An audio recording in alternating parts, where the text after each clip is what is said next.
Inside the Birds Pregame live here at Rivers Casino and Sportsbook on Delaware Ave in Philadelphia, where everybody loves a winner. Speaking of, how about those winner Philadelphia Phillies? All right, let's go. I am Geoff Mosher alongside my co-host Caplan. Adam Caplan. That's my fake name. I had too much celebration last night. Alongside my co-host Adam Caplan. Of course, with us as always is former Eagles wide receiver Jason Avant. What's up, Jay? Ready to go. The original 81. The original 81, that's right. And our tape breakdown master as always joins us, Greg Cosell. How you guys doing? Doing great. All right, very good. Ready, guys? Buckle up, get going. Do it, man. Yes, yeah, sir. we got a big game to preview here. The Eagles are starting to get some national attention as they are the NFL's only undefeated team after 5 weeks. They improved to 4-0. When they beat the Jacksonville Jaguars 29-21 last week in a driving rainstorm. That was an interesting one, guys. And then, of course, the Arizona Cardinals, 2-2. They're coming off improving their record to 2-2 off a win against the Carolina Panthers in Charlotte, 26-16. So this will be an interesting one to break down. First afternoon game, at least for us, afternoon here on the East Coast for the Eagles. So that means there's plenty of time to come to Rivers Casino, enjoy the 1 o'clock games, enjoy the pregame show here, take advantage of the drink and food specials here at Jack's Bar and Grill, and just the overall great time that people are having. They file in, they watch the games, beautiful leather seats, a lot of good, joyous atmosphere here as they get ready to watch the Eagles in the afternoon.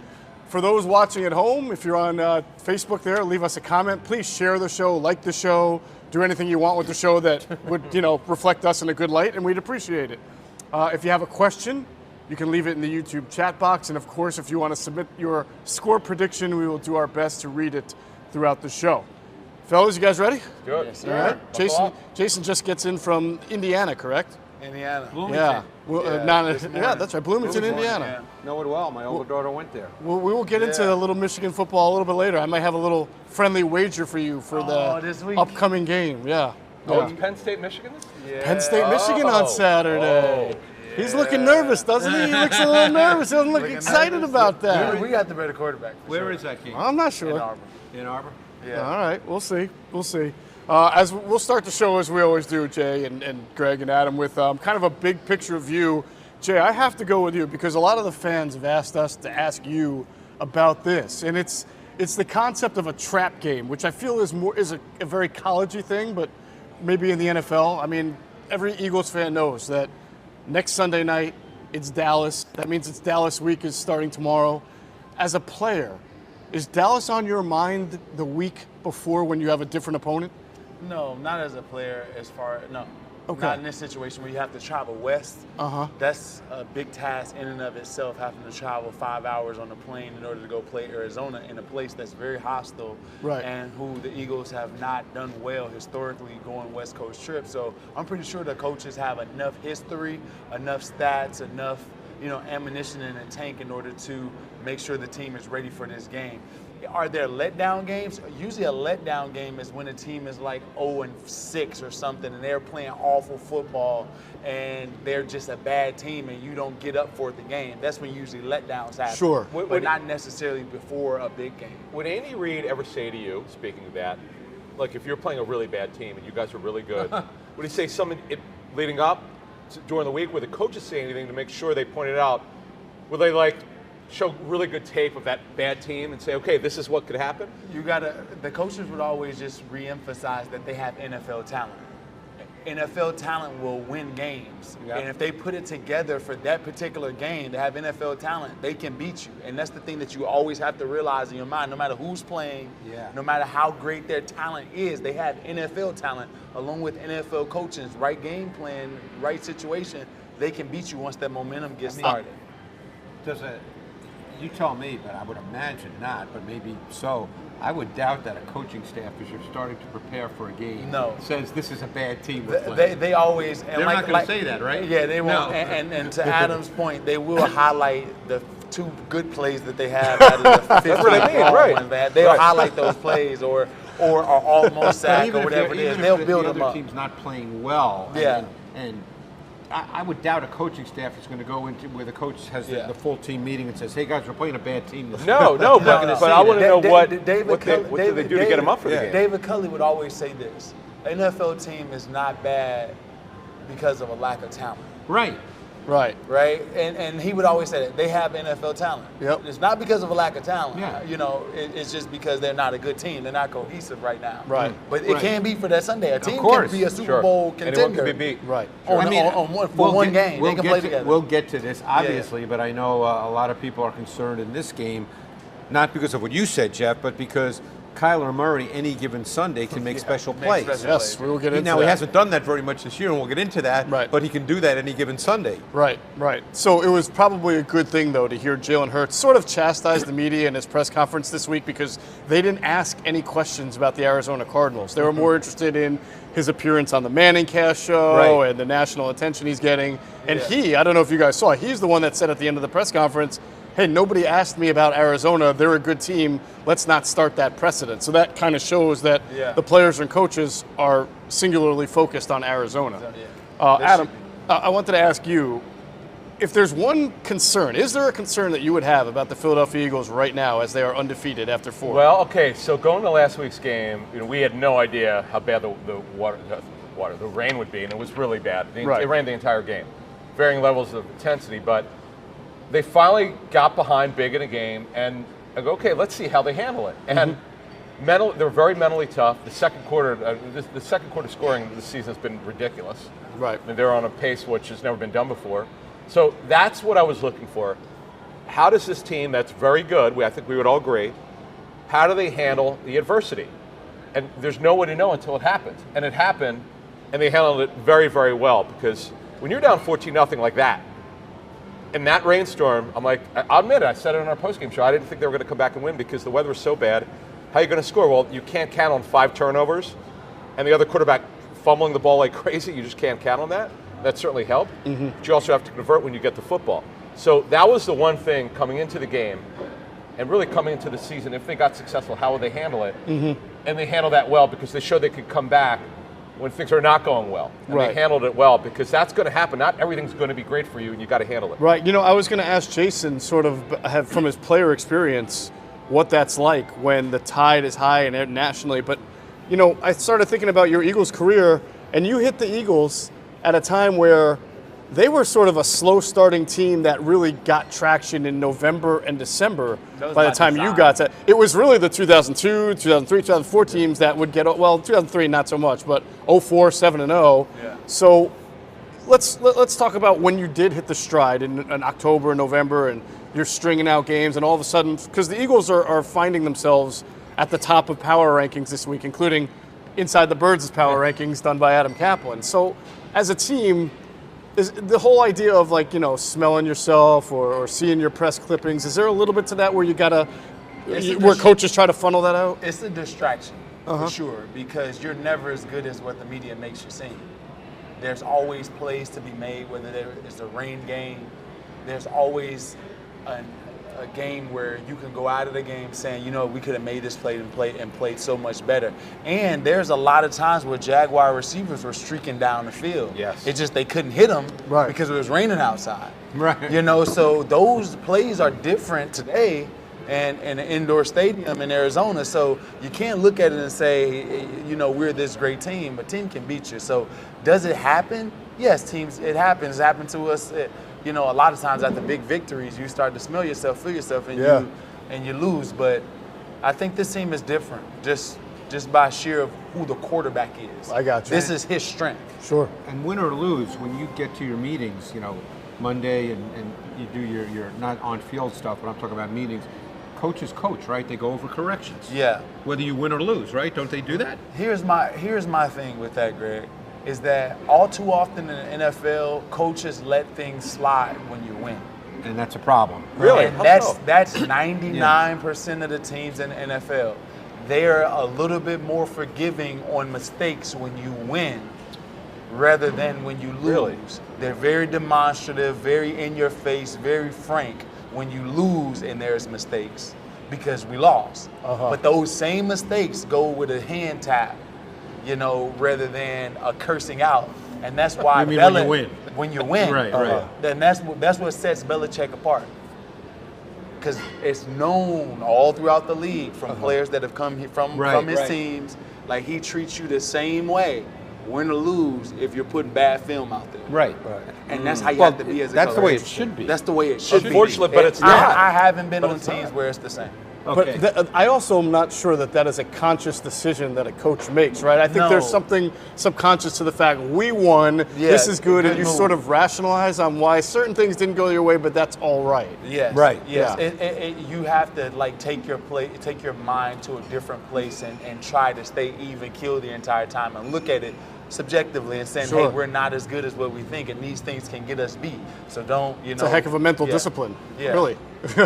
Because you don't want to be the guy also who's known as like the guy who always finds something bad in something good either. So you, as a coach, you want to be player friendly and right. So it's a difficult balance to strike, I would think, to be that nitpicky sometimes. But yeah, I mean, Jason could speak to this way better than I could, obviously, but I don't know what player friendly means. Right.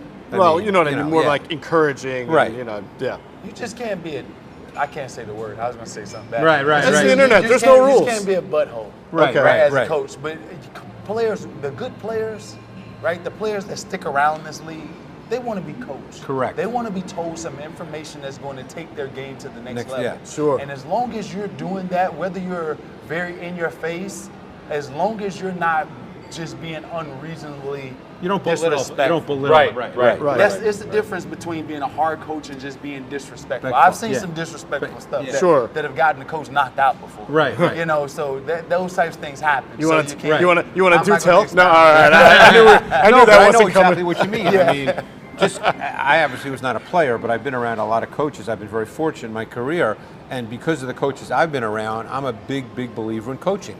I think it's really important. You know, I mean, obviously you want better. Everybody wants better players. That's a given. Right. But I think coaching is really important, and I think you would agree with that. Well, coaching makes the game a lot easier for players. Yeah. You can win with lesser players with good coaching. Yep. Yeah. So I asked John D. Filippo this. We were talking about hard coaching. I said, John, there's this misnomer about you coaching Wentz. He said, I never yelled at him one time. Right.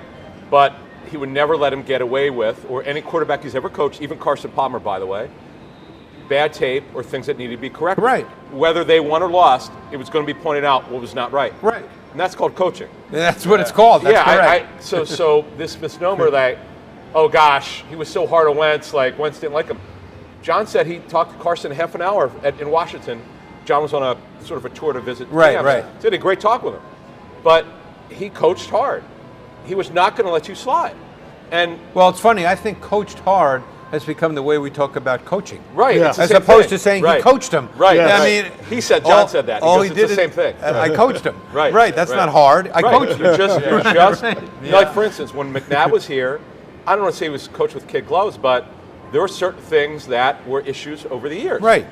And there was this belief when I was covering the team locally that there was only a certain way you could coach down of it. He didn't respond other ways, where some coaches over time would coach differently. But everyone, Jason, you could attest to this. Were there some ways that you could only coach a player? Some players would not respond if you And you got yelled? and you have to get those players out of the organization, and that's the bottom line. Like there's some players that have enough talent in order to you as a coach, you start to compromise who you are, which loses effectiveness with Right. the other players. As you begin to like cater to certain players, after a while you're going to lose that effectiveness, and eventually it's going to erode your team. Eventually, somewhere Right. down the line. how would David Culley coach you? Cully was the same, and he got, Cully was the same. Cully was the type, once he got a few players in, he would let me coach. Right. Yeah, Coach Cully would let me coach after a while because he trusted me with information. He was like, hey, Jason, just go in here and run this particular portion of the meeting or whatever it is. Wow. And he only did that with me. Right.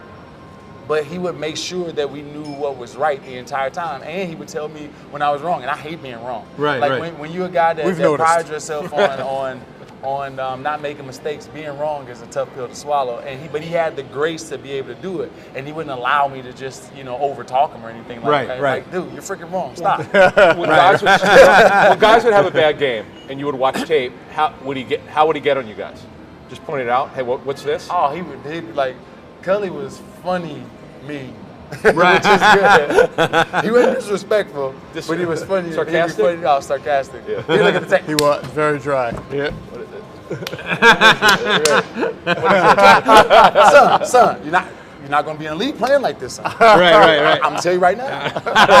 Somebody else. Get your ass out of here, son. Right. Well, we don't script the show. It just I was curious. Okay. Right. Awesome. That's good stuff. All right. Well, the Eagles are over 5-point favorites as they head out to an arena in which they've never won before. We'll get into that. Really? I didn't even realize that. They have never won in State Farm Stadium. Yes. So we will talk about that. When did it become State Farm Stadium? Is it not State Farm Stadium? It is. It is. Last couple of years. Okay. For a few years. Yeah. I'm not up on all the. Yeah, I forget what was the first name of it. Was it always State Farm? I forget. No, it wasn't State Farm. It was some airline, wasn't it? Southwest or I don't know. I don't know. Just either way. We got it. I didn't even know it was called that. Either way, the Eagles have not won there, and of course they'll be without several contributors and starters today as we head to the injury report, and it does not favor the Philadelphia Eagles today. Let us start with good news at least. Boston Scott was listed as questionable, so it sounds like he should be able to. He's close. Yeah, if he plays today, Who sits? Who sits is the question that we'll find out when the inactives come out. What happens to Trey Sermon, who only got 2 carries, but did a nice job in his short amount of time there. The bad news is the guys who are out. So, Adam, why don't we start with what we know on Jake Elliott, the kicker, and Avonte Maddox, slot corner? To be honest with you, Jake Elliott, to me, based on what we've heard, we put this on our Friday morning show, and we could expand on it right now.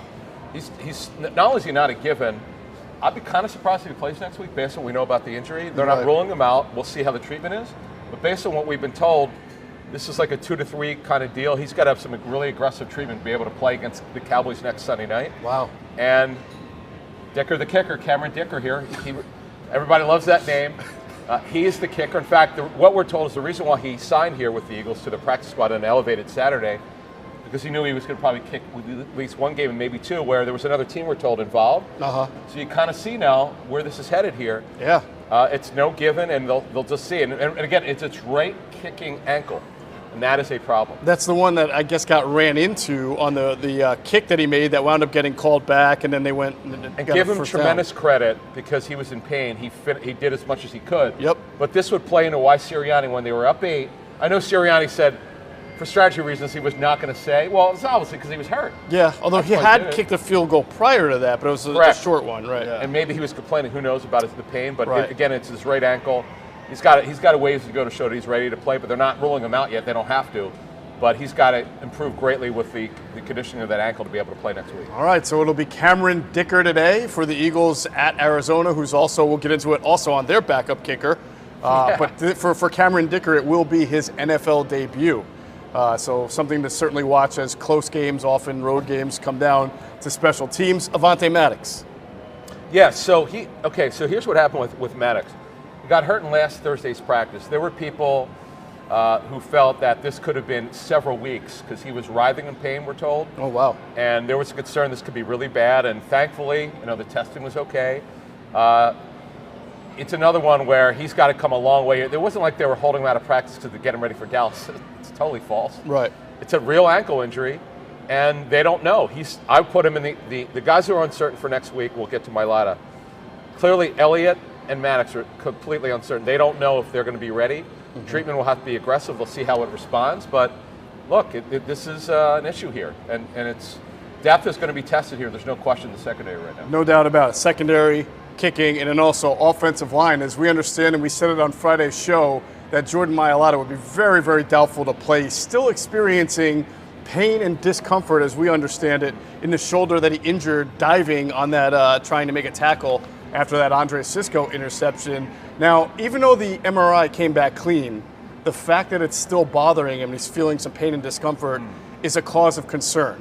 And unless he makes a real significant progress over the next day or two, it's not looking good that he'll be able to play against the Cowboys. And he may need to be further evaluated, I'm told, to see if there's something else going on in there. Because as they diagnosed, it was a strain, but he's still having some major issue with pain and discomfort there. So we're going to have to see going forward. I would keep an eye and listen to Inside the Birds for further updates on what happens. And that could linger because we were told the MRI was clean for structural damage, but if he's got a shoulder strain, these can linger Yes. for weeks, and you got to have functional strength and not have setbacks. And it's like one thing if he said he could go, whether it's this coming week against Dallas or after that, but you don't want him re-injuring it where it's worse. Right.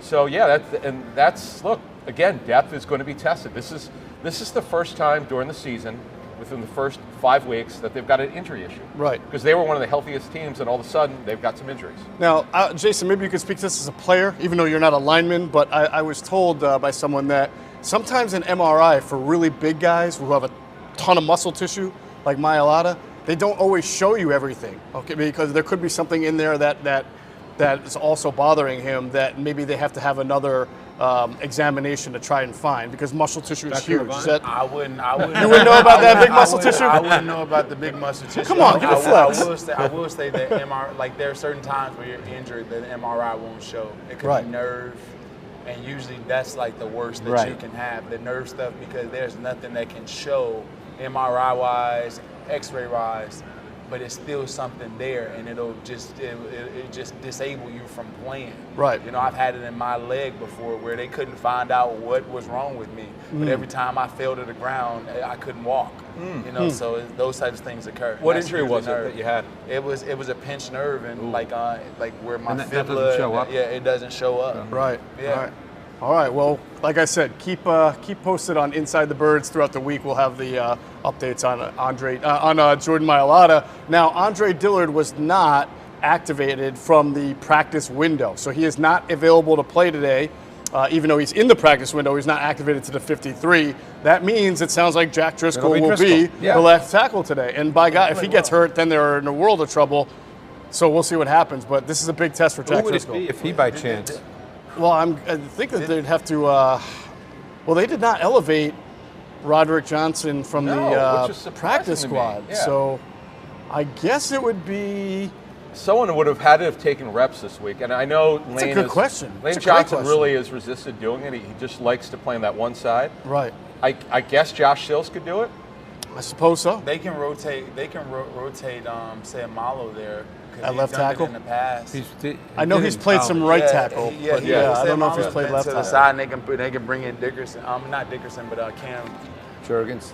Jurgens. Sure, but you'd hate to do that, man. It's So Well, I mean, they're in a tough you way can do right a now. lot of things until their injuries. No, but they're in a tough way right now. Look, you saw what the Jets did last week. Yeah. Ver Tucker, they're starting. Was Ver Tucker left tackle in college? Vera Tucker played guard until his last year at USC and then played left tackle. Okay, so at least he's played left tackle. Yeah. But Driscoll He never- started his entire last year in college at left tackle. Okay, but Driscoll never played left tackle before. So this. I is don't the- believe he played left tackle. No, he did He's not. played No, right we know for a tackle. fact Right, he did. right. Yeah. So this is the challenge. Yeah, right this now. is obviously the type of injury that can certainly swing the momentum of a game. So we'll And have by to the watch. way, one important point, and we'll get into this more, this is a difficult defense.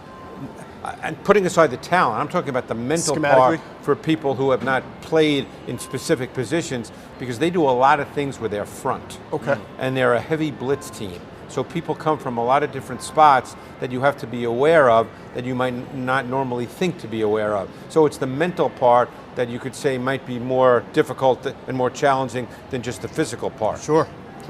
Other injuries, real quick, is backup outside linebacker Patrick Johnson, still out with a concussion. However, Kyron Johnson, the rookie, who also had a concussion, is back and ready to go. He's available. Isaac Seumalo, Kyron Johnson, Darius Slay, all no injury designation, so they all should be good to go. That's really good news for the Eagles as far as Darius Slay and Isaac Seumalo are concerned. Yeah, and Kyron Johnson was upgraded yesterday, actually, to no game status designation, so that's good. Right. He's important for the special teams. He doesn't play on defense, really. And he may have to be the backup to Hassan Reddick today with Patrick Johnson out. Sure, and then we'll see Jackson play maybe a little He was bit a more. fun guy to watch in his college tape, Kyron Johnson. How about that Kansas program, huh? Oh my God! Yeah, well, they lost yesterday. I they're know, but doing- I was still But good. Kyron Johnson was fun. He actually played mostly with his hand in the ground Right. at Kansas last year, but he was a Right. fun guy to watch. All right, Cardinals injuries. Today they are going to be out. Their backup guard, Max Garcia. He's their top, by the way. He's their top. Their top backup. reserve, right? Yeah, he actually plays backup center, backup guard, Sure. and they've got problems on their offensive line. Right, they will be out Rodney Hudson, Yeah, he's their not center. expected to play. He didn't practice this week. He's listed as doubtful. He's not playing. Right, and then of course their kicker, Matt Prater, which means Matt Amendola will be kicking for the North Arizona Penn High Cardinals. School. North Yeah, Penn High in School. I think it was with the Mansfield. Jets this the Let me preseason. just answer the question. Yeah. Who's going to play center? That is a good question because Garcia. I thought cannot so. do That's it. why I asked it. Really? That's a good question because right now, with Garcia out, we will check on that. We will let you know in about 30 seconds. Well, either way, the Cardinals are going to be down at least one starting offensive lineman, and then two others who are supposed to play today, Justin Pugh, the left guard, and DJ Humphries, the left tackle, are each nursing injuries. So this is a little banged up of a line. Could be Billy Price, the former first Right, round Billy pick. Price. Wow. Yeah, for the former Who first was round for the almost gone Bengals. up when he came out of Ohio State to be a can't miss. Yes. Right. Yes. Bengals took him, I believe. Bengals in the very early. Oh no, no. First round. First First round. round. First Oh, yeah. round, He had, yeah. remember, he had an injury leading into that draft. Correct. Justin Pugh, unfortunately, he's had this lingering elbow injury. They don't know if he's going to go. Right. And Greg, when you've watched this tape, they're all veterans, right? It's Talking about the Cardinals? Yes. Are they? They're not. They don't seem to be the most athletic line that I've seen. No, I would say they're not overly athletic. Humphries is pretty athletic. Yeah. But I would say other than that, they're not overly athletic, no. And look, one thing we need to understand too is quarterbacks like Kyler Murray, quarterbacks that tend to move a lot, they actually make your offensive line look worse, not better. Because they ask these guys to hold their blocks while they're Well, sitting around it's in the not pocket. so much and, that. Oh, okay. It's very often quarterbacks who are movement quarterbacks move when they don't have to move. Yeah. And the offensive line, Doesn't know where they're gonna they be. don't know Blocking a where they certain- are. They don't know where they're going. Right. You know, you're blocking for the play call. Sure. There's a structure to it and a design to it, not a hey, let's see what happens kind of. That's Sure. not the way it works. Sure. Protections are specific. So, look, you can go back to Randall Cunningham getting sacked 104 times. You know, quarterbacks that run around, yes, they make special plays, but they tend to get sacked more, and they actually make it more difficult for their offensive line. Right. Right. Yeah, All right. yeah. I was just going to say one of the things that the Seahawks had an issue with Russell Wilson for years is because people would blame the Seahawks offensive line, worse than football and all of that. There were times when it was blocked well, and he wouldn't throw it. And this is the issue with guys who are scramble or move around. Even when it's blocked well, the quarterback sometimes doesn't throw it. Right. Right. All right. Well, we will keep an eye on the Arizona offensive line as well. On defense, they will be without Rashard Lawrence, their starting nose tackle, Yep. and without cornerback Trayvon Mullen. Actually, he's questionable. Oh, He he's got hurt. questionable? Yeah, what- Did they? Okay. No, what I thought happened it was Because he played last week. yeah, he's meaningful their third snaps. corner. Yeah, what happened was he got hurt in practice Friday, and they don't know if they're going to have him now. Well, did they bring back up Whitaker? Who's? Yes. So what happened is Because Whitaker, until last week, Whitaker was their slot corner. so what happened is they brought back the kid who got hurt, Antonio Hamilton, Oh, who beat out Marco Wilson for a starting job. What happened with Hamilton is, unfortunately, he had a freak accident at home. He burned his hands. Oh. So he was activated. He's certainly going to play today. And Hamilton then, was activated. yes, Hamilton was activated off at the non-football injury list because it wasn't a football injury that he got hurt with. So he's Definitely. activated. All right. Better news for the Cardinals is that wide receiver Marquise Brown and A.J. Green, along with linebacker Zaven Collins and defensive end J.J. Watt, all should play today. They've been nursing injuries, but they are expected to go. All right, let's get into breaking down this game, fellas. I don't know if we can talk about Jalen Hurts' great start and his ascension, or Miles Sanders having a career game last week against the Jags, if we don't first give proper credit to the guys up front, the Eagles' offensive line, because that win over the Jaguars, I believe, served as yet another reminder that the offensive line might be one of the most potent weapons that this team has. In a driving rain and swirling winds, we saw Miles Sanders have a career game, and they rushed for over 200 yards against, as we had mentioned last week, a defense that was highly, I think, number one against very good the defense. run. A very good And defense. Jalen Hurts only had 6 design runs. Correct. So it wasn't the numbers were not inflated by Jalen Hurts' run total as well. They averaged 4.2 yards per carry, 5.1 if you just take the running backs, into play. Greg, what stood out when you watched the tape about the play of the offensive line? Well, I'm going to answer that this way. I thought that, an offensive line can be helped by a back. And I thought that this was one of the best games I saw Sanders play in terms of savvy. Because backs, depending on what kind of run it is, most runs, but backs can help move second-level defenders. You're counting on your offensive line to win at the point of attack. I mean, when you call a running play, you're counting on that. But it's the second-level defenders, because some runs you have combo blocks, but combo blocks often have to be set up, and backs can do that by their initial path because they can move second-level defenders. Right. And I thought Miles Sanders may have done as good a job as I can recall. I can't remember, every run, every game in his career, but I thought, just thinking it through as I watched the tape, I thought he was so good using his initial path to move second-level defenders, because there are some runs where you don't necessarily have a blocker for a player. Because that's the myth. People say, well, you can't run against an 8-man box. Everybody runs against an 8-man box because the nature of the run is such that there's a guy you don't have to block. Correct. That's the running backs, man. Right. So everybody runs. I mean, good running teams run against 8-man fronts. So, that's a total myth, as Adam said. So I thought, again, I think the O-line is really, and every week I'm truly amazed by Kelsey and Lane Johnson. I mean, Lane Johnson to me is so good. But I thought Sanders really helped in that regard. Sure. Let's I can give you a specific run, which I thought was brilliant, if you want me to do that now. I would love for you. Go ahead. I thought on his 35-yard run, I thought Sanders did an unbelievable job. It was inside zone, okay? Sometimes with these kinds of runs, I look at them 20 times because I'm never certain if there's a zone read element or an RP. It's hard to tell sometimes unless you know the exact play call. Sure. But based on the way it was blocked, the play side stacked linebacker Foye Oluokun, he was basically unblocked. Now, could he have been blocked if certain other things happened? Yes, but he was basically unblocked. And what Sanders did is he started his initial path inside, so he brought Oluokun inside. And Kelsey did such a good job on his block because he had a zero technique and nose right on him. So he had no help, Kelsey. Right. And he moved his guy. So what happened, when Sanders started his initial path downhill, Oluokun came inside.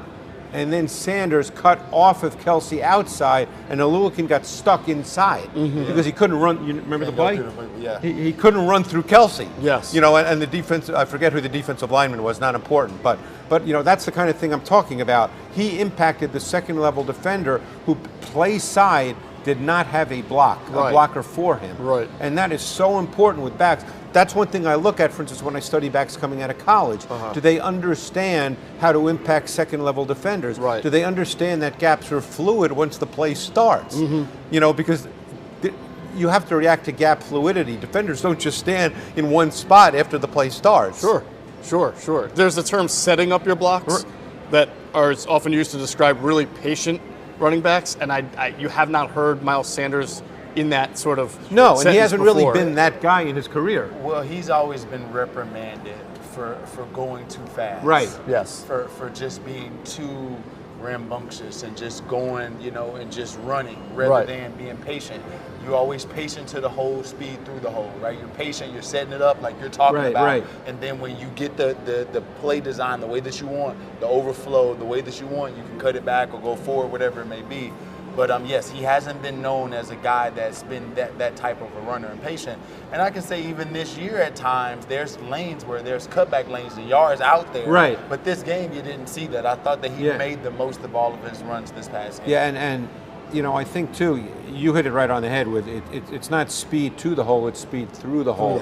But I think when backs come in the league, particularly backs that have juice, and Miles Sanders has juice, I think, and because the NFL game is faster, and I've had conversations with backs about this, is they think they have to be faster because the game is faster. But really, you don't.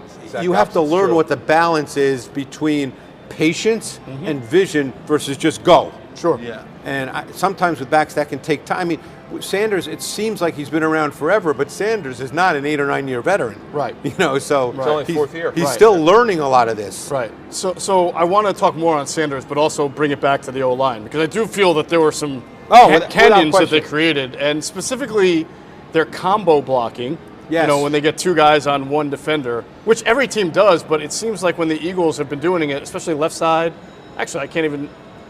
Lane Johnson's been great too, but I thought you saw Landon Dickerson and Kelsey, or Dickerson and even the Driscoll, really almost reestablishing the line of scrimmage on a lot of runs. Would you guys agree on that last week? I agree upon that, and that's what makes the line so versatile.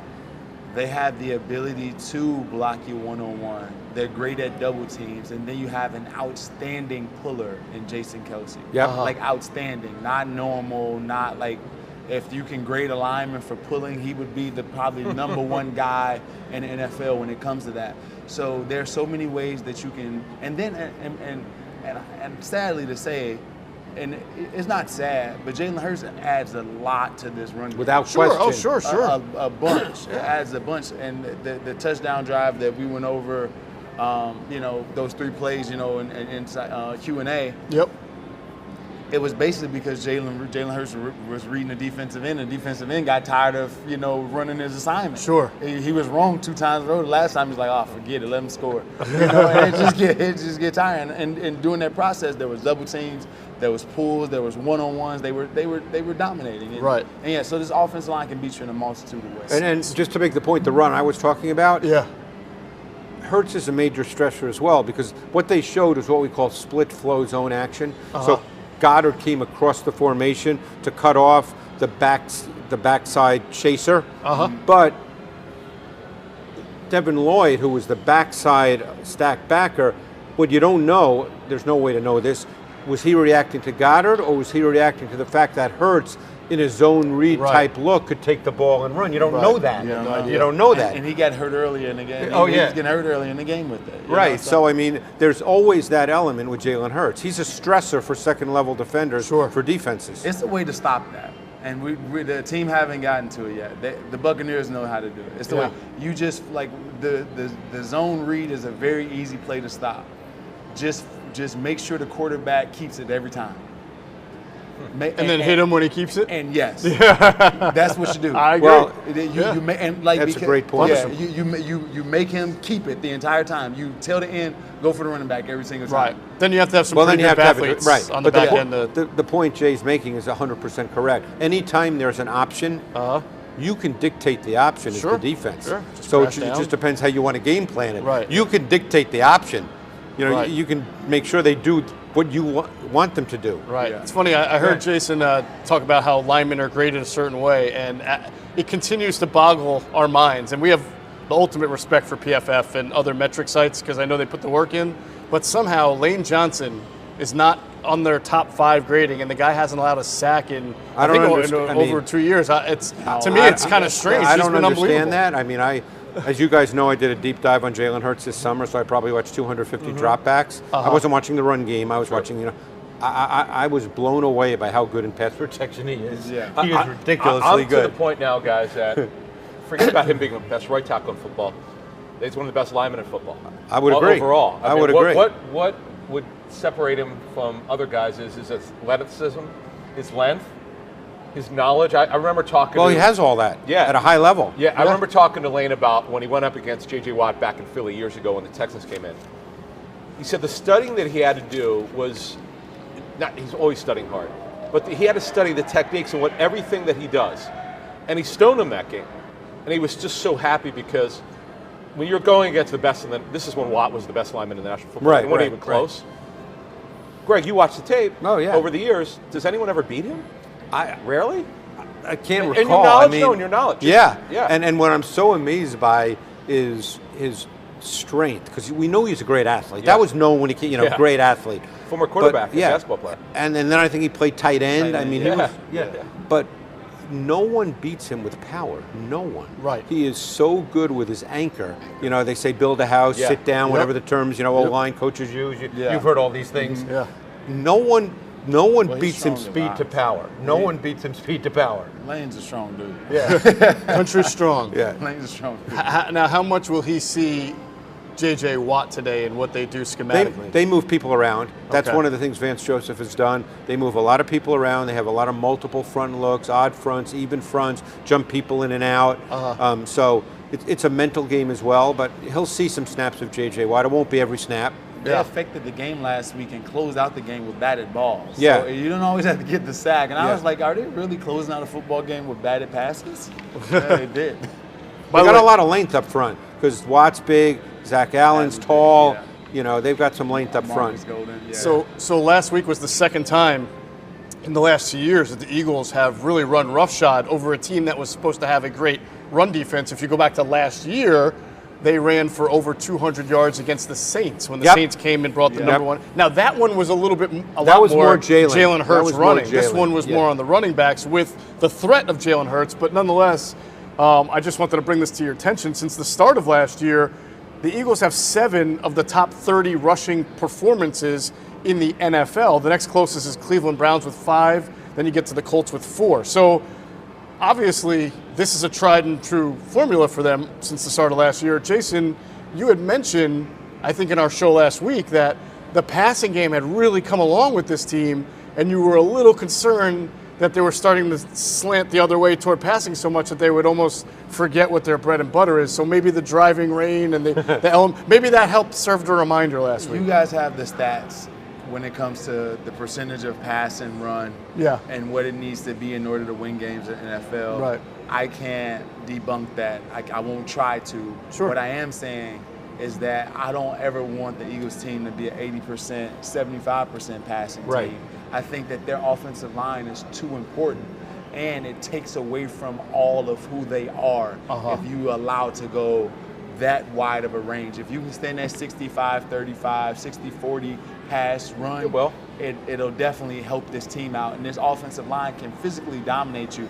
And you don't notice it at times, but and this is not a shameless plug for Michigan, but Indiana was playing extremely well. But after a while, that line, because you're constantly hitting them, a team will begin to falter. Yep. And it's the same way with the Eagles. That after a period of time, you keep running the ball, they're going to falter at some point. They're not going to have the legs in the fourth quarter. So all those elements are good, and especially when it comes to inclement weather. Well, I disagree with you.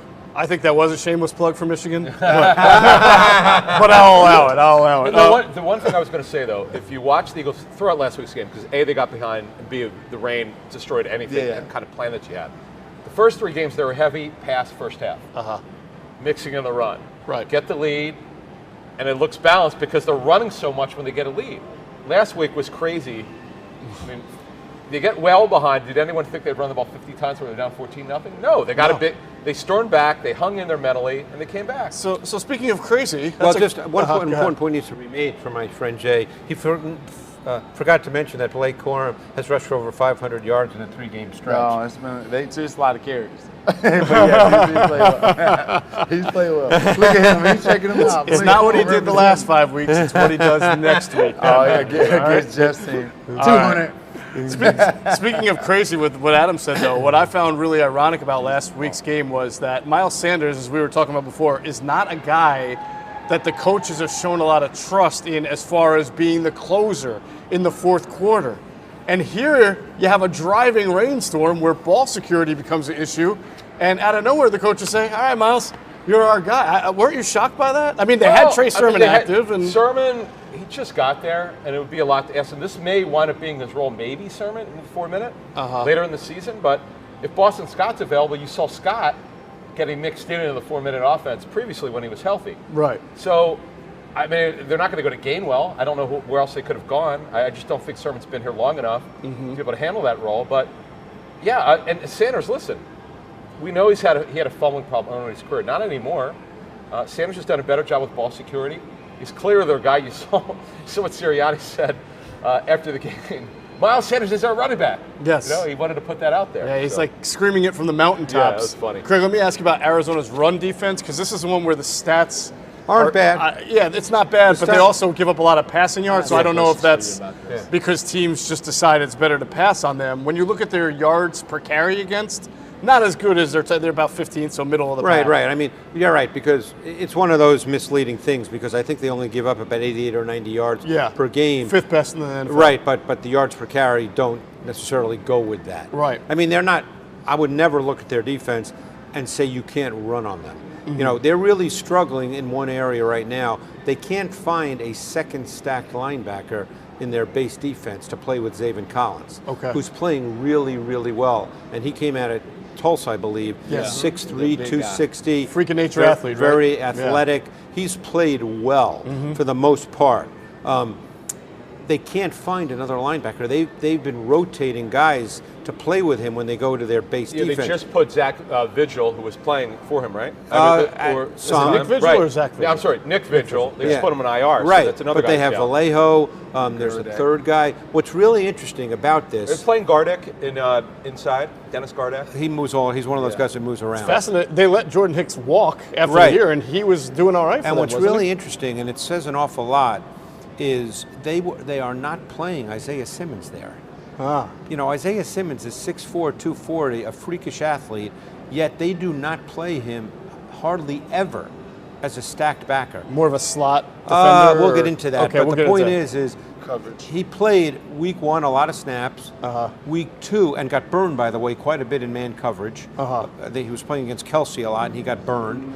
Then weeks 2 and week 3, he only played 15 and 16 snaps each in weeks 2 and week 3. And then last week he was back playing 40-plus snaps. But given their issues at linebacker, other than Zaven Collins, it says a lot about what they think Simmons isn't, that he's not playing stack linebacker. Greg, when he was drafted, Simmons. Don't you agree? I agree. I mean, the guy's 6'4", 240. Yeah, But how would you where use he was him? drafted? Yeah. They were expecting him to be like a game changer. Yeah. Well, remember when Reddick was drafted there, I understand it was with a different staff, but they could not figure out how to use Reddick until his final year there. They used him as a That's pass because rusher. what they did is they put Reddick's in a little bit of a box, which is understandable because he weighed 239 at the combine, and in this league normally, you know, if you go by convention, 239-pound guys are not edge rushers. You play inside, right? Which is what they did. They moved him to stack backer because at 239, I mean, the only guy that I can think of recently at 239 who was a true edge rusher and nothing else was Robert Mathis. I was just thinking of him, yeah. But I mean, normally guys who are 239 are not solely edge rushers. Right. You know. But then Reddick was moved outside in his last year, right? And he's an edge rusher. That's what he does best. Right. You guys are amazing at transitions, right? Because I wanted to talk about Hassan Reddick coming back to Arizona today. I didn't even know that. How about that? It's like you must have like telekinesis. But obviously he's been a big part of what you're mentioning, the Eagles' pass rush coming alive. Over the last few weeks, he had 2 sacks and 2 forced fumbles against the Jags. He now has 3.5 sacks and through 4 games. So he's on pace for another double-digit sack season. Arizona once drafted him 13th overall, and as you guys mentioned, they tried to make him a coverage linebacker, and then they waited and they finally made him an edge rusher his last year, and when he had his first double-digit sack season. Greg, what I thought was interesting, I wanted to get both of you guys' perspective on this. I thought against the Jags, you saw some hands to the power moves from a guy who's kind of classified as a speed rusher. Was that something that jumped out to you? Jason could address this as well. Power is an interesting thing, okay? I mean, ultimately, power is strength in motion, and it's when you can be powerful without being super strong, because if you're, it becomes timing and being proactive. So you see a lot of guys that are not necessarily big, powerful guys, we wouldn't think of that way. Sure. They use that one-arm stab really, really well, and it's where you place it. Like if you're able to get your one-arm stab, like right in this area, if people can see it, that's kind of a bad spot for an offensive lineman. And I've seen a lot of D Ford did a lot of that when he was in his prime. You know, had 2 or 3 years. He was a really good pass rusher at only like 245, 250 pounds. But he would do that one-arm stab, and he'd get it right in that spot. And that's kind of it's kind of an invisible spot for an offensive lineman. Sure. And actually Reddick did that a couple of times this past week. Right. You gotta remember, guys, like it's not just power or strength that gets it done. It's about leverage and explosion. Yep. Right. So if you can get a guy like Hassan that has a low center of gravity, and he's hitting low and being able to stab at certain points, all you have to do is knock him back for a step or two, depending on where the drop is. Yep. You know, so it's not like you're going to overpower a person. Very rarely in football do you need this quote unquote Olympic-like strength. Like you just need to be very explosive with your movement and with your hand strikes. And timing. Yeah. Because one thing that happens a lot with offensive linemen, if you can time it, and this is not a great example, but people will remember Reggie White with that club move. But if you can time whatever move it is you use, where an offensive lineman has 1 foot off the ground as they do their kick slides, they lose all their balance and their strength. And even a guy that's 235 pounds, you can move him. Right. So, that's a timing. That comes from study, how a guy sets, how does he kick slide, all those things. That's why they study. And what's your understanding of why a guy who has produced double-digit sacks for 2 teams was allowed to walk away, given how important pass rush is? We're talking about with, Arizona let him Reddick walk, and Carolina. Carolina, The Panthers, they wanted to have him back, but they saw him as a specific type player in which they pay a certain amount of money. He was out of their price range.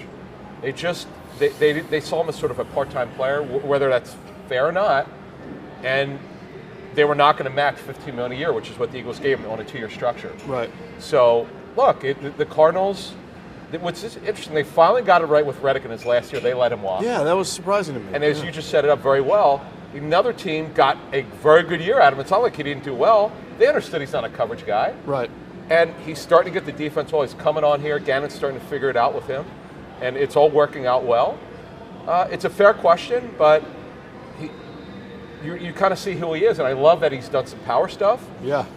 It's working. Even when he's in coverage, he's not embarrassed himself. Like, I know there's some tape out there where you see where he was not comfortable. But he's going to have, right. when you play, that's not what he does. When your base front is a 5-2, your 2 edge players at some point have to. They have to cover. They have to, and need to understand that. Missed some shot. They missed some. Teams have missed some opportunities. Yeah.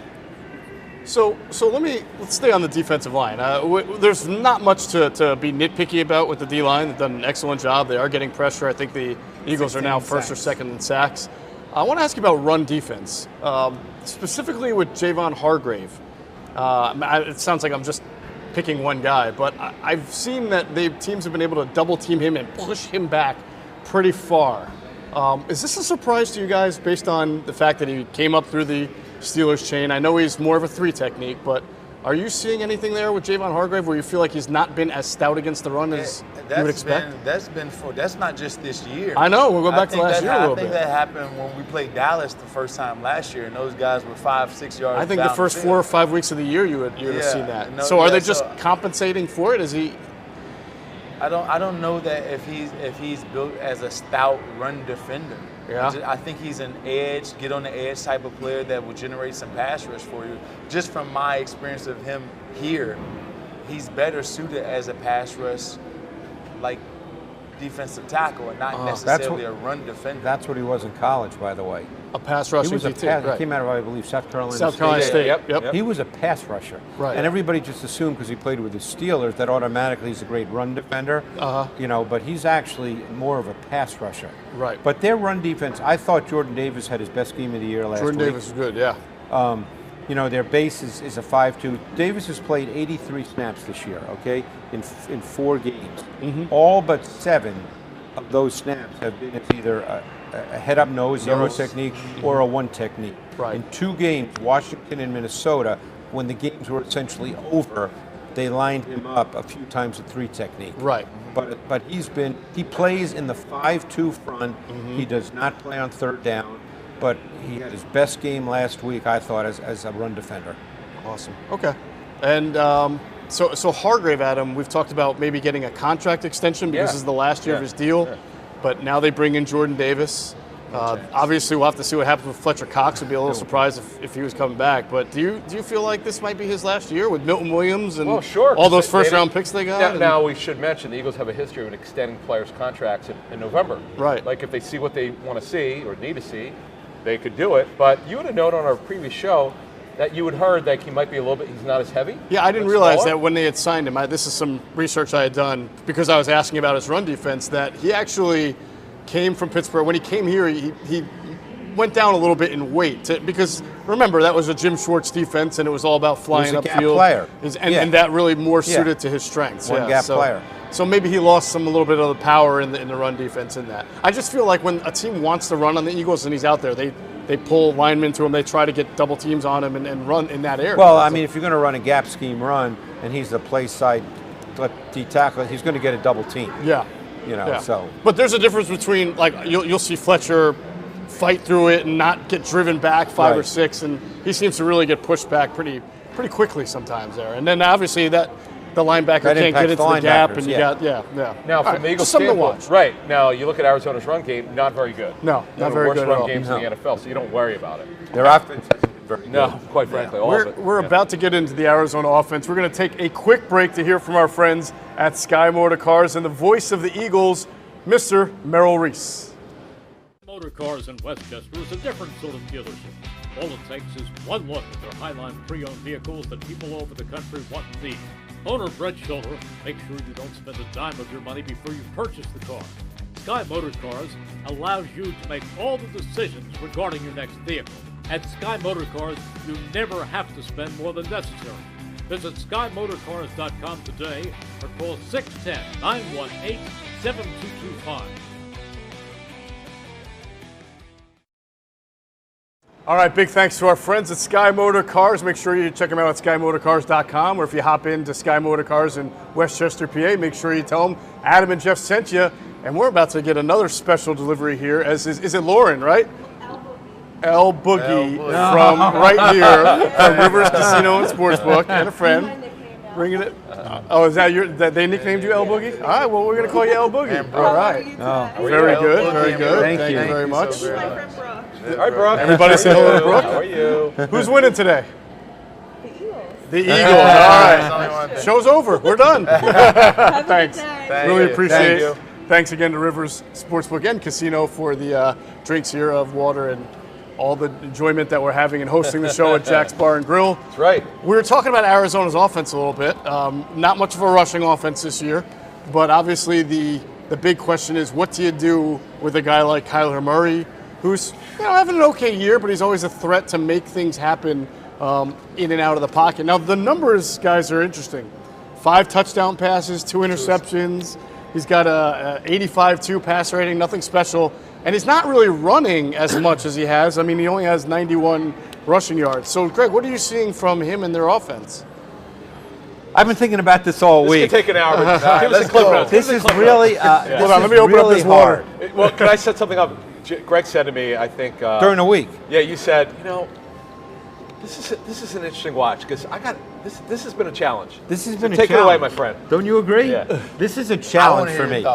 This is a challenge for me. Okay, because number one, they don't create explosive plays. Okay, they haven't done that by design. I mean, through structure, and Murray has not made explosive plays outside of structure. So they really have been a very condensed offense that doesn't make explosive plays. Now, can he do that any given play? Of course he can. But then you get into the maybe yes, maybe no part of the NFL with these kinds of quarterbacks that can do this, because you can't count on that every single week. So, as I said to Adam earlier this week, obviously they have a plan, obviously. I'm just trying to figure out what it is when I watch tape, and I'm being honest. I don't know what they're trying to get done. You don't know what their identity is. I don't know. I don't know. And you got to keep one thing in mind. Short quarterbacks, okay? There's certain throws they can't see and make that are sustaining timing throws. Right. I was told that, for instance, by a coach who coached Russell Wilson, that there were certain throws he couldn't make that are sustaining type throws because he couldn't see it. Right. Now, Murray is the same way. Murray has the same and he's problem. A little shorter, by the way. So therefore, you're reliant more on other things. And yet they have 2 5'7" or 5'8" receivers, right? Rondale Moore and I'm still Greg not George. sure. By the way, it's funny you mention that. I'm not sure what they're trying to do with Rondale Moore. Okay. Sure. Everything is either within a yard or two of the line of scrimmage or behind the line of scrimmage. Where he can see him. Well, Right. Then a shot play to Hollywood. Well, you got to remember that. Now that's Cliff Kingsbury, though. That's the college element of no the question. offense that's right. taking its course, it seems like. Right. So without a run game, without explosive plays, either through structure or second reaction by Murray, their offense has been incredibly condensed and, quite honestly, not very good. And having said that, of course, this will be the day that Murray runs for 100 yards, and because he can do that. Sure. But it's been Adam knows I use this term. It's been a tough watch. Yeah. So That's Greg being nice, by the way. Yeah. He's being very nice. And the one thing that I would say is that when I look at Kyler Murray, you see a reactionary quarterback.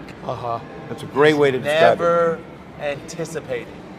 He's even with normal zone concepts where you're sitting down 5 yards, he has to see it before he's actually throwing it. This is an anticipation. I know where he is. I may not be able to see him. I know he's in this general vicinity. I'm going to anticipate the throw and get it out of my hands where he can get the ball.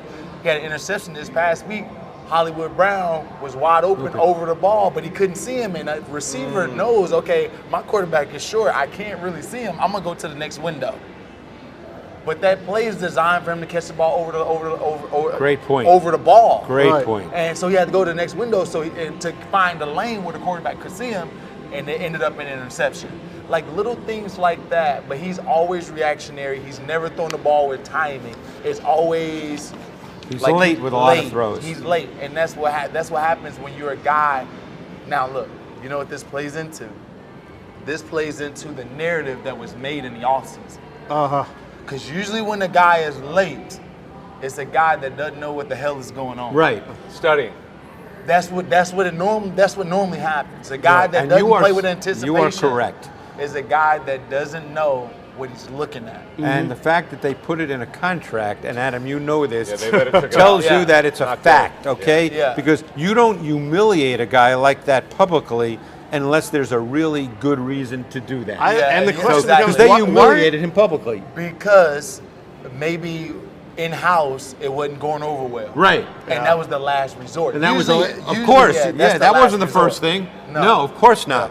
So that means that this has been going on probably since he's been there. Yep. And they finally said, hey, we got a guy that's got a lot of talent because he's a beautiful thrower of the football. We know he has great second reaction ability. So the talent level, just in terms of traits, is high. So obviously they weren't going to get rid of him because quarterbacks don't just fall out of the sky. Right. So they weren't going to get rid of him. It's Kingsbury's guy. Right, he's Recruited. Kingsbury's guy, right? Same agent. So, but they had to basically say, you know what? I think it's time for you to become a professional because they publicly humiliated him, and you don't do that unless it's the last resort. Yeah, I agree. This team will always be at the precipice of 500, a little bit above, beat a really good team, lose to a really bad team. This is the ongoing history of a guy that's playing the game reactionary and not playing with And anticipation. a point that goes with that is they tend to fade in the second half of the season when coaching and adjustments become paramount. Yep. Because like we started the show with, everybody's got NFL talent. Right. Okay? And the teams that are coached well, where they have coaches that make the necessary adjustments to get the most out of the talent. Division games, they've seen you many Right, times. right. Yep. Yeah. So we've noticed, you know, and I'm not ripping any coaches because I don't do that, you know, because I know how hard I work and what I study, and I know these guys are working too. Yeah. But the reality is, when you get to the second half of the season, they have faded. Yeah, Right. that's true. Yeah. And the better teams, they've seen all that you do. Right. Like, so you have to come up with fresh concepts. Self-scouting is so Yeah. critical in this league. You got to come up with fresh concepts. You have to change formations. You have to be willing to do all of those things. Yeah. And if you don't trust your quarterback with it, You got a problem. Yeah. I will say, though, for Jonathan You got a Gannon today, problem. there is a little bit of an element of the unknown in that since he has become the Eagles' defensive coordinator, they have not faced someone who runs like this. Correct. I mean, Daniel Jones can run. Not like but that. he was Not like hurt. this. He was hurt, but not like that. Not like that. Patrick Mahomes didn't have to run. He threw the ball all over the place last year. Tyler Heineke, not a runner like this. No, Murray, This will be his Murray first can one. be special. Yeah. No. Yeah. Look, like I said, he could come out today and maybe this is it can turns be. around for him. He can be On any truly given special. day. Sure. All we have is what we've seen on tape through 4 games. That's Right. what we have this year. That's right. Right. One more follow-up, Greg, before we move on here. So you've studied their offense since Kingsbury's come in. Yeah. When he first got there, there were heavy 10 personnel, which is 4 receivers. How's it changed They've over the changed years? a lot. How so? Because they play a lot of 12 personnel. And he started doing that a couple of years ago. It's very hard in the NFL to live with 10 personnel. You know, you can do that as a change-up because don't forget it's a protection issue. You know, that's the bottom line. You don't have a pass game if you can't protect. Right. And, you know, and 5 scat protection, Yeah, not a protection. correct. Yeah, correct. yeah, So fine. it becomes a protection issue. And keep in mind, it's a formation issue as well, because even if you're still only going to protect with 5, if you line up with tight ends who are attached, that does dictate how edge rushers rush the quarterback. It does slow them down because there's a player in front of them in in the formation. So it changes the way you rush the quarterback. I'm surprised McBride has not put up much in terms of production because, as you said, they're playing more 12. And he was a second-round pick, and you don't draft a second-round pick not to play many snaps. Right. To throw the ball to Ertz most of the Yeah. time. When Ertz is doing what he did in Philly, he's kind of a short one-cut route runner, and he catches the ball really well. Great hands. But, the guy that's been the key factor has been Hollywood Brown. He has 39 targets in the last 3 games. Sure. Now A.J. Green's back this week. We'll see if that changes. But clearly he's been throwing the ball to Marquise Brown. Right. All right. We are going to take a split-second break to hear from our friends at Rivers Casino and Sportsbook. Game night for me is every night. At the place where I meet up with the guys, grab a cold one, and watch the big game on the big screen. So whether it's the money line, the pass line, or a parlay, I'm in it to win. This is my city, and this is my place.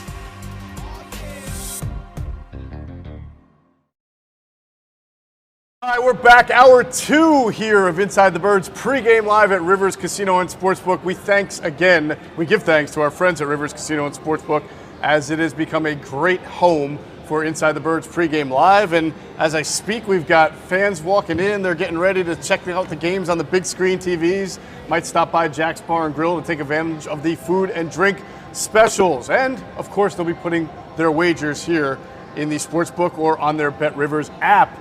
All right, I mentioned this before, real quickly, that the Eagles have never won in State Farm Stadium. How many out there games in Glendale. have they been? It's 0-5. Okay. They actually haven't won in the state of Arizona, facing the Cardinals, since 2001. So we're going on 2 decades here. Yeah, November of 2001 was the last time.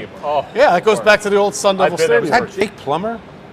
Jake Plummer, probably was the last time that actually he beat the Eagles a couple of times, so I don't even know who the starting quarterback was. I remember Kelly Stouffer? It may have been here in Stony Philly, Case? but it was the Cardinals when the Eagles had that great goal line stand with yeah. 8 plays. Yes. Do you remember that? Joe Yeah, I Beagle do was remember that.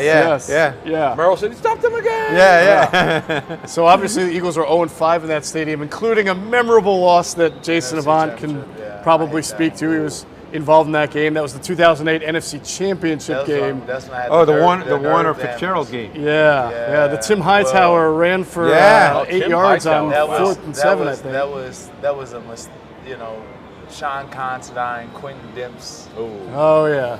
We thought Sean should have played as players, and they had a young Quentin Dimps in there at the wrong time, and they attacked me. Yep, that was a tough one. That was also, I believe, Jim Johnson's final game as Eagles defensive coordinator. The late Jim Johnson, may he rest in peace. Jay, you had 2 catches for 23 yards that game. Did you tell Donovan, get me the ball? No, that's the game I was dealing with the nerve then. That brings it full circle. It was a huge thing because I was the game before against the Giants, I won the MVP of the game, but I got hurt at the end of that game. Right. Yeah, so that game I was very. And they had a design. We had this play that was running, that we would chip and then run me on a flat, shallow cross across the field. And we did it the entire playoffs. And that game, the Cardinals saw it, and as soon as I would chip, the safety would come down and blast me before I could get in my route. Was that Adrian Wilson? No, it wasn't. That wasn't Adrian Wilson. It was another, the opposite safety. Wilson was there though. Yeah, right? Wilson was there. Yeah.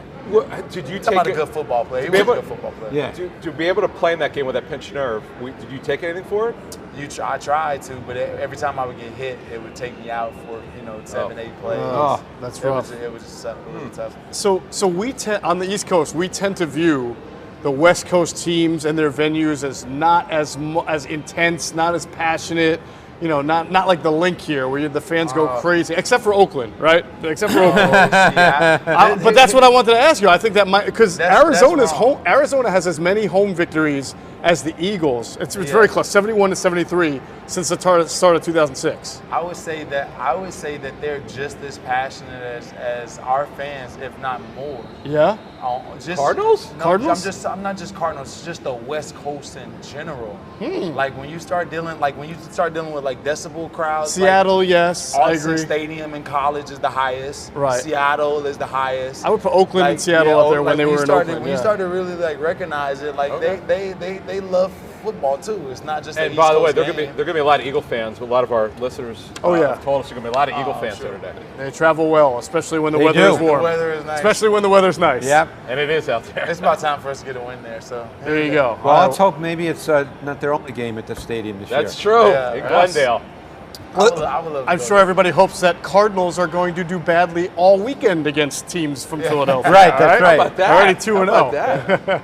All right, well, today's game will be the second time that Kyler Murray and Jalen Hurts, both former Oklahoma quarterbacks, star quarterbacks, will face each other. You guys remember in 2020, Jalen Hurts' first road NFL start in State Farm Stadium, a game that's very memorable because the Eagles got down were big in down that 16-0. And they came back. They came back to tie the game, I think at impressive, 23 in the fourth quarter on a Jalen Hurts touchdown.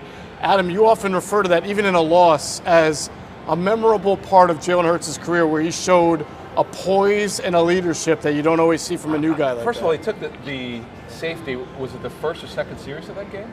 Yeah, it was because that was made it 16, so it was the third series. They had given up two touchdowns. It looked really bad. And remember, and we try to explain this to people, when you're the backup quarterback, you just don't get reps. You just don't with the first team. And at some point, it clicked in that game, and I was like, wow, for a guy who's, most people with Eagles didn't think he was ready to play, he showed me a lot. And the timing throws was that downfield throw, maybe who was it to Jeffrey? I can't remember who it was to. He threw a touchdown to Alshon Jeffrey in that game, yes. But he threw one down the right And he side. did have It's beautiful. Quez Watkins had the screen. Quez Watkins had the screen but no, he did make a nice downfield throw to one of them. And that's them. when DeAndre Hopkins just destroyed. We crushed him, right? Yeah. What was the corner's Jacquet. name? Jacquet. Michael Jacquet. Yeah, DeAndre Hopkins caught the game. And he winning wasn't ready touchdown. to play. Yeah, he just wasn't ready to play against that level. But overall, that showed me a lot. That despite being on the road, being in a hostile environment, getting off to a terrible start, he hung in there. And you got to be. You just saw last week, down 14-0.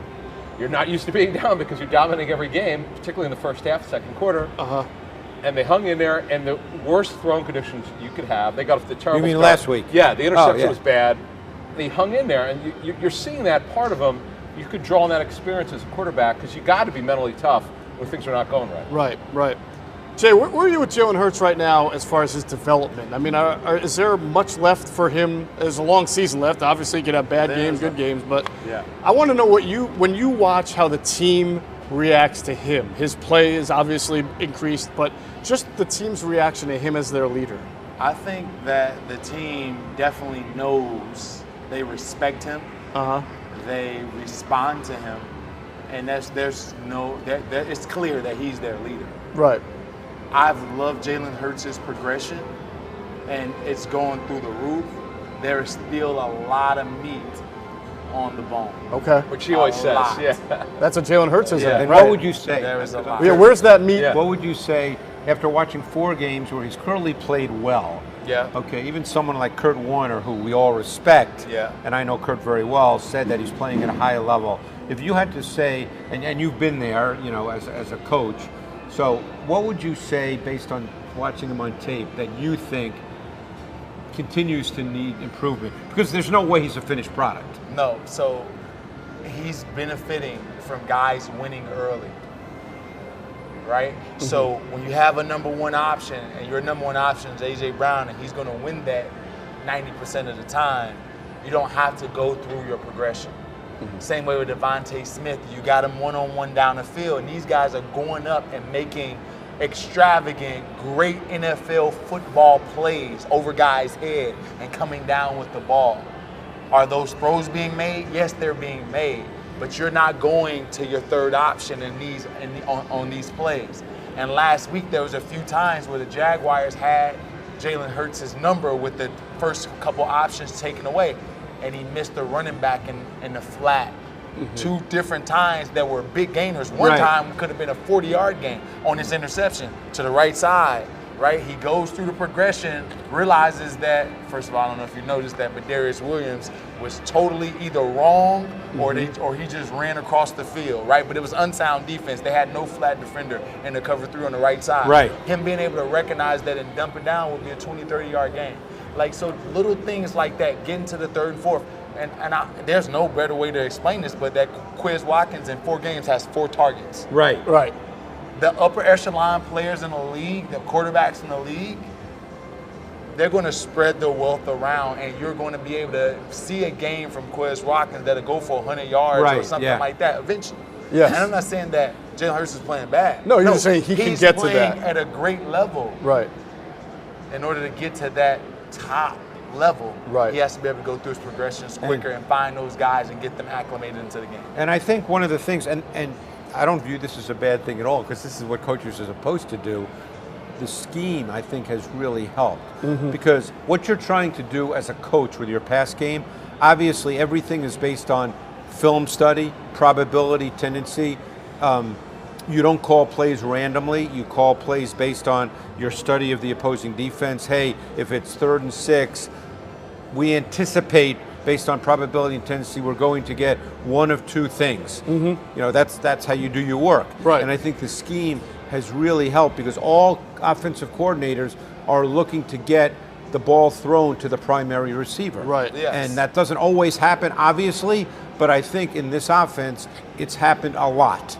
And that really helps your quarterback. Right. Helps them out a lot. Right. It's just going to be those games. It's going to be those games or those plays where they have you beat. And there's going to be teams, as the good teams come along, right, there's going to be a team that says, you know what, I'm not allowing A.J. Brown to get off this game. Right. And I'm going to I may put my second corner on A.J. Brown. And double him or bracket and him. double him. Yeah. And put my best corner on Devontae Smith. Make him make Dallas Dallas got to beat you. go Right. 150 on Sure, him. sure. Make Quez Watkins do it. And that's going to come down the pipe, and that's what good teams do. Because what happens in that scenario, okay, does this make him hold on to the ball? Does he bail? Does he hang in there? Because this is the issue last year. Yeah. He would bail when guys were open. The tape would show this. Yeah. But now he's not doing that. So far, he's not doing that. He's not bailing. Not this year. No, he's not. But last year, that was the issue. He's not trying to But bail. your point is a really good one. I mean, I've seen that this year with other teams. You know, there was a game, and obviously Hunter Renfrow was out, and I forget who the opponent was, but the defense doubled and bracketed both Devontae Adams and Darren Waller. You know, then you have to, you know, you can't wait till the 3rd quarter to figure that out. Right. You know, then you have to be able, as a staff, this is where you put it on the staff too, they have to be able to understand that that's what's happening. Right. Is that why Mac Hollins had 158 yards? It was that game. No, it was that game. I believe it. I believe it. Yeah. Yeah, former I think Eagle. he had 8 for 168 or something along like that. those Yeah, lines. it was crazy. So let me ask you, because this is a really fantastic discussion, right, about talent and leadership and a dichotomy between two guys who come from the same program, Kyler Murray and Jalen Hurts. Clearly the scouting and personnel community at one point thought Kyler Murray is a superior quarterback. He went #1 overall. Jalen Hurts was a 2nd-round pick who may not have gone in the 2nd round if the Eagles didn't make that pick. But here we are, fast forward, and we're talking about one team embarrassing its quarterback because they don't think he studies hard enough, and another team who's seeing now the fruit of his labors and the leadership and the maturity coming along with the development as a passer and a quarterback. The one thing you know about Jalen Hurts is Jalen's going to put the work in. Yep. So I'm glad you said. I want to ask you this. That's not if there's a clause in a contract that says you have to put in X amount of hours or you need a workout bonus, that will never be in Jalen Hurts' contract. No. And in a million years. Right. That only goes to guys that are doing a bare minimum. Right. He's going to go above and beyond to get it done. It won't be effort. Right. So I'm sorry, it's a great question you asked, because it gets to the heart, because I'm very close to this with the work I do, and Adam knows this, you know it too, obviously, Jeff, with quarterback evaluation. Because the two guys that I think about now over the last 4 or 5 years are Josh Allen and Jalen Hurts. Now, Jalen Hurts, we're not ready to anoint Jalen Hurts as a Hall of Famer yet, whereas Josh Allen clearly is a superstar, and Jalen Hurts, you know, it's different talent. It's different, totally different type of talent, level. of course, different natural yeah. talent level. Right. But you know, Jalen Hurts was benched at Alabama because he couldn't throw. Right. You know, and then all of a sudden he goes to Oklahoma in a really well-schemed college offense that everybody put up numbers in, and it was a legitimate question to ask coming out, is he a function of a great college scheme? Because the college game is different with the hash marks. There's a lot of open throws in college football. Yes. And, I mean, And I mean open throws. Yes. So it was a legitimate question, and because of Hurts's delivery, no one said when he came out, man, that guy's just a natural thrower of the football. Yeah. Right. You know, he's got a little bit of a over the funky. top, right. He's got a little bit of a funky delivery. At times he drops the ball too low. Right. You know, he's just Right. not one of those guys you look at and go, wow, that's just so natural. Right. Yeah. You know, so he came out, and obviously he was not drafted to be the Eagles starter, as we know. Sure. You know, Josh Allen came out with a guy that everybody said, oh my God, this guy's just so scattershot. Right. He's all over the place. You know, accuracy never improves. You know, and then, so I mean, it gets to the heart of quarterback evaluation. Sure. And, you know, Jalen is clearly on the right path. And what Jay said is 100% right. Number one, he's going to work super hard. And number two, he's extremely coachable. Right. So you, Jason, I think are a great person to ask this question to, because you spent the first 6-7 years of your career with Donovan McNabb, right? Yeah. And people can say what they want, but I would imagine he put the work in. I mean, he was prepared, right? He was a professional quarterback. And then I believe you left, when you left the Eagles, you went to Carolina and you caught Cam Newton on the way up. And there were questions about Cam and so what was that like for you as a veteran? Well, please explain.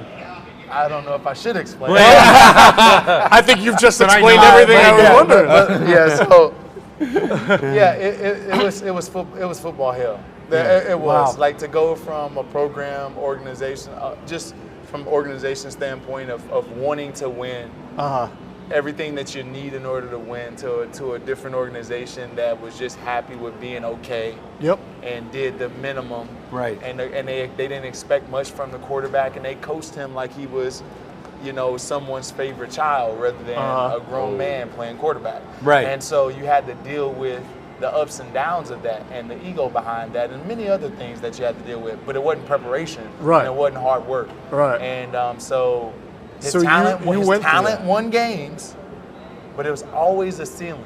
Right. You know, and if you put a really good defense behind him, Greg Olsen, one of the most underrated tight ends that played this game. Was Definitely. Ricky Prohl on the staff when you were there? Oh, one of the best receiver coaches in the I know NFL. Ricky really Ricky well. Prohl. Yeah. Ricky Oh Prohl? my gosh, Ricky's the best. Ricky From Hillsborough, New Jersey. almost 50 years old, still can run a full speed stop curl route in sneakers. Yeah. And tell you, hey, boy, how you slipping in cleats. Right. And I couldn't do it then. I was Right. like, oh my gosh, Ricky was great coach. Yeah. Yeah. But and so you had to build everything else up with the team around that guy. Sure. So yeah.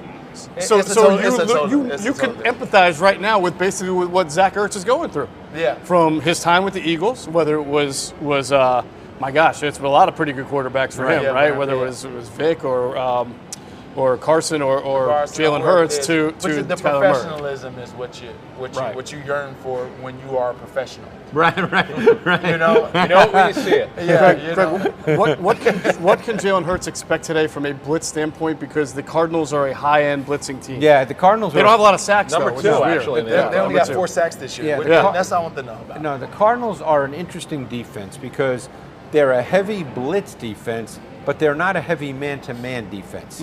Now, they will rare. play man on third down Right. when they blitz, but for the most part, they are a zone-based defense, even though they're a heavy blitz defense.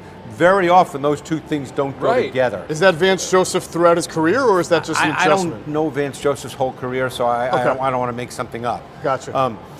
But the use of personnel is what's really interesting. Like, for instance, last week, now Carolina is obviously not the Eagles, okay? And you certainly don't have the running element with the quarterback. But last week on first and second down, Isaiah Simmons was their slot corner. Slot corners. Slot corner.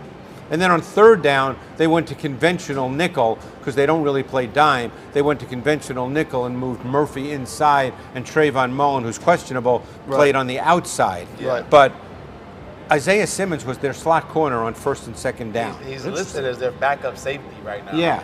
So, you know, they're kind of an odd defense. And as I said, they're really struggling at linebacker to figure out who's going to play with Zaven Collins. Right. That's been kind of a work in progress. They don't really have a guy that they're that comfortable with right now. Right. I really liked him coming out. We did a study, Hugh and I, with some of the linebackers. Yeah, I remember you guys loved him. But the one thing that we mentioned briefly in the first hour was They are very multiple with their front looks. Very multiple. Okay, and they give you an awful lot. Stunts, slants, guys in different positions. They try to create one-on-one matchups. I mean, obviously the center for the Panthers is not Jason Kelsey, but they'll put Zach Allen right over the center. He's a 305-pound guy. And really athletic. And he's pretty athletic and long. And they'll create looks where he's one-on-one with the center. You know, they do a lot of those kinds of things. So it's, you know, they, even though they don't have a lot of sacks, they can be a challenge just to sort out what they're doing. Excellent. Do you see, this is a question from our Patreon subscriber, Carl Stevenson. Do you see either of these quarterbacks, Kyler Murray or Jalen Hurts, being assigned a spy from the other defense at times today? I would not consider assigning a spy. I think you have to do that within your defensive structure. Okay. So when you assign a spy, you're basically allowing the offense to dictate the coverages in the front that you're allowed to play when you assign a spy. Okay. Right? And rather than say, hey, in these particular packages and these defenses, this is the plan for him. Right? So, and you go based on those packages and those plays. This is the plan. Hey, the contained guys are responsible to keep him in the box. The linebacker is going to stay in this position. And you have a general plan for him. But you don't go and change the entire structure. And that's what you do when you assign a spy to him. Because everyone has to adjust because of that spy. And you don't want to do that. No, I would agree with that 100%. Okay. And by the way, I don't think there's anybody you could assign who's the same level of athlete as Murray anyway. No, I guess not. Unless you're bringing in a player that's going to be totally foreign to being in a spy position, which is a safety. You're bringing them down to be in the middle of the field, which he's not comfortable with. Right. And that would be like Garner Johnson. I think with the way the Eagles defense has played over the last number of weeks, with a lot of really good coordination in the secondary and just good discipline overall. Yep.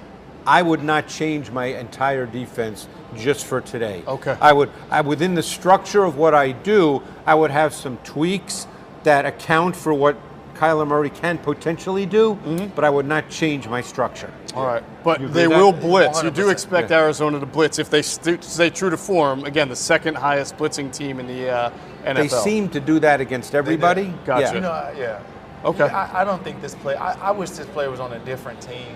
But I love the way Buda Baker plays football. Me too. Buda Baker. Freaking, I love this kid. I love him. Like he wants to be near the football. Right. He triggers at every little flinch, and I love it. And it reminds me of the throwback safeties of when I played that wanted action. They wanted to be near the ball and they want to make a play. I love the way he plays. One thing with all this blitzing, they leave the tight ends open to run free. They get killed against tight ends. They do. Yeah. I mean, the numbers are stunning. Yep. So this, we'll talk later about Goddard, but this could be a Goddard game. It's because they play so much zone. It's because when you blitz and you lose someone in coverage and they end up having voids in zones because they're not really a man matchup team. So it's not like you say, oh, this guy is going to match up to Goddard. Right, Obviously, they will play man at times. Everybody does. And it's usually, depending on how they want to blitz, it could be Jalen Thompson. Buda Baker rarely ever matches up man-to-man to tight ends because he's such a good, he's an instinctive player who sees things. And you don't want to limit him, hey, just match up to a tight end. Plus, he's not very big in terms of height. Gotcha. But yeah, they leave a lot of voids in zones. Like they're not as so. There's only a few defenses that blitzed this much, that had a zone concept behind it. And when you think of the successful one, you think of Dick LeBeau's teams, but they can play man on third down, really well. And this team plays man on third down, but they would pass off better. Their corners played zone better than anyone. The Pittsburgh back in those days, so that's the only teams like that. So this team, they're not as talented as the Pittsburgh team. Right. So you're going to have guys running free in the secondary when you blitz this much and play zone behind. Gotcha. All right, well, the Eagles' season-long reunion tour will continue again today. We had Deuce Staley week 1 and Jalen Reagor week 2, then Carson Wentz, then Doug Peterson, and today it's a good friend, Zach Ertz, the former Eagles Super Bowl champion tight end, who was dealt last year to the Arizona Cardinals, you might remember at the deadline, for a 5th-round pick and a cornerback, Tay Gowan, who is no longer on the 53. He's still seemingly a productive player. He's got 22 catches, 181 yards. But obviously, we remember how significant the trade was from an Eagles standpoint, Adam. It allowed finally Dallas Goedert to come and it allowed the pupil to become the teacher here and be the #1 tight end. And we've always said it felt like a little bit too late there, too little and too late for when they dealt him. I really believe that they thought they were going to get more for Ertz, but we have to remember Ertz had a high ankle sprain, then he had to have surgery. Right. That killed the value. Plus, people around the league, you and I talked, who thought he was a declining player, because that's what the tape showed. Then Zach came back, looked great, coming off the surgery before he was traded, but they never got the value for a guy that is very productive, because he's not today's NFL tight end. Okay, Zach's 6'5", but he's not like explosive. Right. Just really short-handed and gets open. Right. And he's not a guy who's going to block like Dallas can. And I would agree with you. I thought they really should have they had offers the year before. They thought they'd wait and get better value. They never got it. And there was a GM we talked to who said that, boy, they're acting like they've got something, but it seems like they're going to wait a little bit. Well, what were you waiting for? What were you expecting? He was coming off surgery. Right. So they just didn't get what they thought they'd get. But you're right. They had to get Goddard more involved. And you're seeing week by week, because I know they've got Brown. They got to get Smith a football. If they ever feature him like they did last year with those back-to-back monster games against the Jets and Washington, you're looking at a top 5 tight end in this league. On top of that, it seems he's the rare guy in this league who can catch that well and also block. And a big part of what they do from a rushing standpoint is because he can be an inline blocker. And the defense doesn't know if he's releasing or staying in. And he's Go ahead. Now I'll get to this with Zach Ertz. And I love Zach Ertz. He's a Philly legend. Zach Ertz there's players that are game changers that you have to get the ball to. Right. You got to get the ball to Deshaun Jackson. You got to get the ball to A.J. Brown. You got to get the ball to Brian Westbrook. The more I get the ball to this player, my outcome of winning and losing is in the balance. Sure. If I get into him a lot, we're going to win the ball game, statistically coordinated, right? Zach Ertz has never been that player. He's been a high production player. Sure. But doesn't mean that equates to wins and losses. Right. He can win you a game in a situational moment. Sure. Like if he gets a one-on-one matchup in the red zone in the Super Bowl or third down, that's a big play, but he's not a game-breaking player. Right. And I thought that we treated the situation with him as he was a game-breaker. What is he doing for Arizona right now? Is he just being a steady producer? Basically, what I'm just, this is that's what we do here. We keep it. He had a great friendship, and he got a lot of targets, made some Pro Bowls, and all those types of things. Yeah. But and I love him. You know, I love Zach Ertz as a person, as a player, and all the things that he does. But you gotta recognize, that this is no Travis Kelce who you can line up against any corner in the league, and he's going to get that corner problem. Sure. We're in a passing league, so volume and production of receivers and tight ends can often be a function of how they're deployed more so than what their base talent level is. Right. Okay, so there are a lot of guys that are going to catch a lot of balls and get targeted a lot based on the team that they're on that are not necessarily the best in the league at their position. Right. That's the way the NFL is now. He always seemed like he was a good number 2 wide receiver for the Eagles because he was mostly a pass catcher and more of a high volume guy. Yeah. But like you're saying, not a dynamic, rarely ever explosive did guy. Zach Ertz catch anything vertical. Correct. You got to remember that. Right. He was great for what again, we're not knocking Zach Ertz. This is just the reality of who he is. It's funny because there were times, in fact, in the Super Bowl, they lined up at the X position, but it's not like they were like, okay, go down 40 yards. 5 yards. Right, That's what he does. Well, if you look at what Dallas Goedert has been doing for the Eagles, and I think we'd all agree, he's got a little bit more of an explosive element to his game. Right now, he's got 16 catches. That's 9th among NFL tight ends. 240 yards is 5th among NFL tight ends.